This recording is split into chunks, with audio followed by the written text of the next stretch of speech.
Banorët e lagjes Elit e Vogël në Tiranë kanë bllokuar këtë të shtunë rrugën kryesore. Protesta e tyre vjen pas disa të tjerave për shkak të shpërthimit të ujërave të zeza në këtë zonë.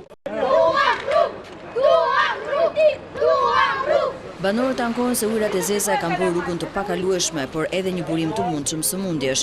Edhe pse janë ankuar disa herë në Bashkinë e Tiranës, nuk ka marrë një përgjigje për shqetësimin e tyre. Ne kemi informuar të gjitha institucionet përkatëse, duke përfshirë organet e pushtetit lokal, pra njësinë bashkiake 5, kryetarin e bashkisë me letra, kemi marrë dhe përgjigje do bëhet, por qysh prej 8 muajsh asgjë, kemi njoftuar kryeministrin, kemi njoftuar organet e policisë dhe askush nuk e vet dorën zjarr. Janë bërë palla të reja dhe nuk janë bërë kanalizimet e ujërave të zeza dhe këtu po smurën fëmijët dhe mbushën spitalet. Me fëmijë ne nuk hapim dot dritaret.